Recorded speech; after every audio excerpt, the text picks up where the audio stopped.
سجده‌های شکر. اسلام برای انسان مشروع گردانیده تا برای الله تعالی سجده شکرگزاری در امور خوشی را انجام دهد.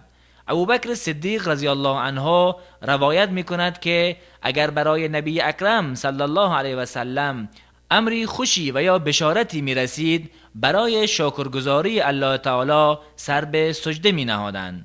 برای شکر تکبیرگویان به سجده می رود و می گوید سبحان ربی الاعلی و الله تعالی را سپاس می گوید و بر نعمتی که برایش ارزانی فرموده شکر می کند. پس از آن از سجده بلند می شود بدون اینکه تکبیری بگوید و یا سلام بدهد.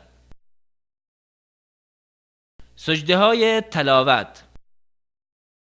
همچنین اسلام سجده تلاوت را مشروع گردانیده است، زیرا هنگامی که قاری آیه‌ای که سجده دارد را بخواند باید سجده کند و دلیل مشروعیت سجده تلاوت حدیث ابن عمر رضی الله عنهما است که فرمود نبی اکرم صلی الله علیه و سلم بر ما سوره ای را که در آن سجده بود قرائت می‌کردند، پس از آن سجده می‌کردند و ما نیز سجده می‌کردیم. قاری و یا شنونده آیه سجده تکبیرگویان سجده می‌کند و می‌گوید سبحان ربی الاعلی و این دعا را می‌خواند سجد وجهی للذی خلقه و شق سمعه و بصره بحوله و قوته و نیز میگوید اللهم اكتب لی بها عندك اجرا و دع عنی بها وزرا واجعلها لی عندك زخرا و تقبلها منی کما تقبلتها من عبدك داود. پس از آن تکبیر میگوید و از سجده بلند میشود اگر در نماز بود و اگر در نماز نبود بدون تکبیر و سلام بلند میشود.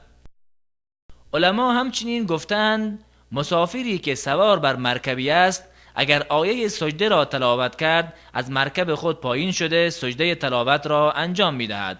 اگر برایش این کار میسر نبود با اشاره سر سجده می کند.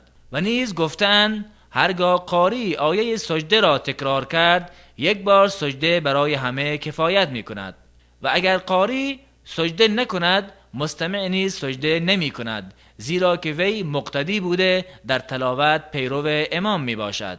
همانطوری که رهگذری آیه سجده را بدون قصدی بشنود بر وی سجده تلاوت نیست.